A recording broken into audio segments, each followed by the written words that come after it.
three-quarter time is something I love to play, and there's a couple of different bounces to that too. Very simple. We've been talking Earl Scruggs all day. Before I Met You was a classic old country time tune.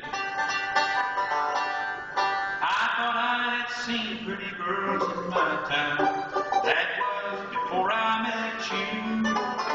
I never saw one that I wanted for mine, but that was before I met you.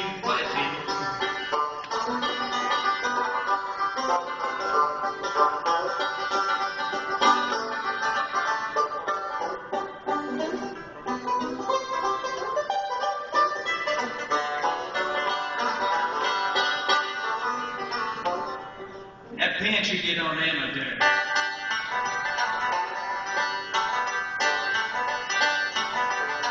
Very good.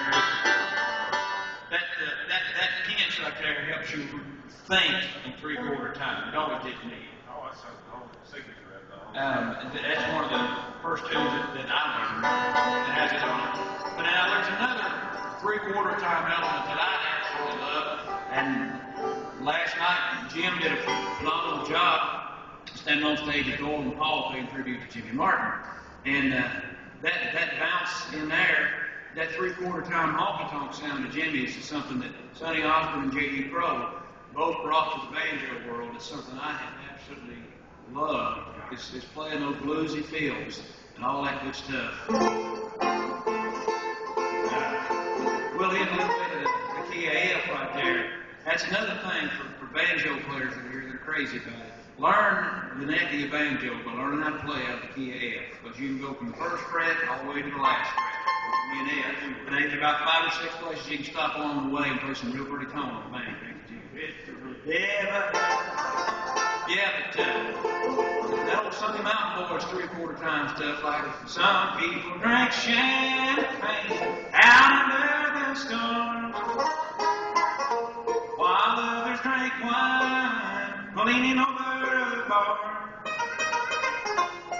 All that I need here to make me feel fine is to know that your love will forever be mine.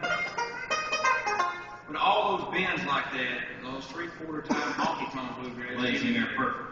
Yeah, that's a good three-quarter time exercise. It's finding old tunes. That one, 20/20 vision, and half a dozen other And ones. it's all basically out of this same F position chord that you're grabbing. You don't have to move out of those 3 frets to get all that stuff for the most part. It's a handy thing in between singing or verses and things like that. It just falls great for a band. And like I said, J.D. Crowe and Sonny Osborne pretty much gave us all that Jimmy Martin cuts. Yeah, the timing on that, You Left Me Alone thing I played, we arranged that from learning the old gentleman version. It was rare. Yeah. I just remember a little bit. I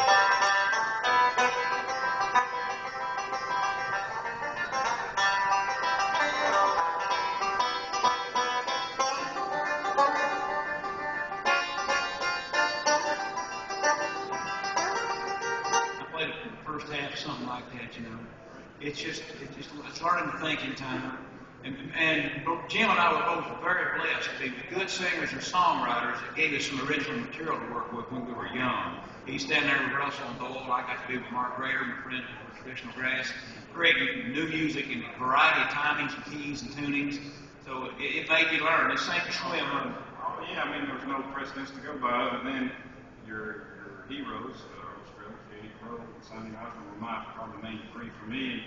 And you start to try to get into their mind, what would they play on this new song that nobody's ever heard before? You can you get into a zone there where you pretty much play, that's your vocabulary, that's what you use, that's what your influences, and they were always both ours. I know we had the same influences. And you can't help play something like that, but you have your own style and incorporate it in. Jim's around to visit with you in the vendor area, and he's got copies of his 3 highly recommended CDs. I've wore all of them out on the radio for several years now. If you're really into it, he can answer a few questions and show you maybe a book about the classic Gibson banjos.